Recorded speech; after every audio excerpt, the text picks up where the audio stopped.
Linda Morse, M-O-R-S-E.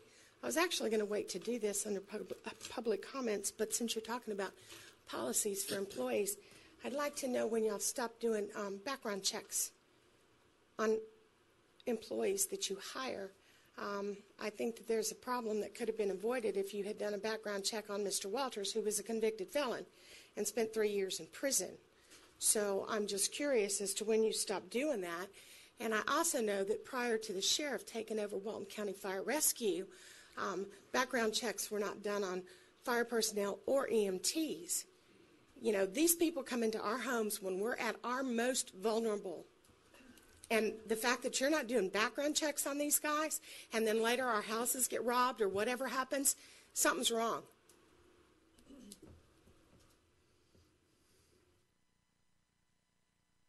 Are you finished? Are you going to answer me? No. Are you finished? I ask a question. I'd like an answer. When did you stop doing background checks on potential hires? Madam Chair, Commissioners, I'm not aware that we've stopped that, but we'd be glad to look and see if, make sure we are continuing in accordance with the policy. Well, if you did a background check on Mr. Walters, you would have known that he was a convicted felon, and you wouldn't have hired him. So obviously there wasn't a background check done. Okay. How many others are going to fall through the cracks? And anyone else? Yes. Larry, I would like for you, because I think that's a tough thing here. Is it in our policy that we don't hire someone that's been in jail?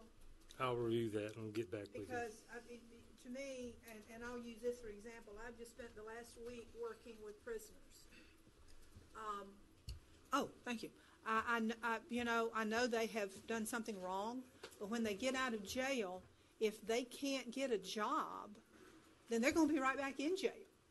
So to me, it's kind of like, how do we help these people so that they don't go back into jail, but then protect the public at the same time?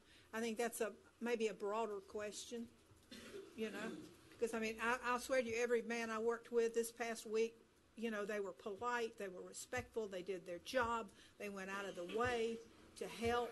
Of course, they're on the release program, so we know that they're the cream of the cream of the crop, if you know what I'm saying. But if they don't get some way to support their family, then they're going to be back right where they are now. So how do we? I'd love to know how we make all that work, and maybe a discussion with the sheriff's department or something. But you know. And in our defense, Ms. Morse, I actually went through the budget, our most recent budget, and I did actually see 4 background checks that were charged to one of our accounts. I just happened to buzz through and did see the word background check. So who's doing them, I'm not exactly sure. It's just not something I thought about, but I did see background checks in our budget. Ms. Morris, if you want to speak, Sure, you have to come to the podium. So I'm just saying, like I said, I just happened to see background checks in 4 of them. And I appreciate that. I really do. The problem is convicted felons, and convicted of robbery. And then he steals from the county. Actually, he stole from the taxpayers. That's a problem.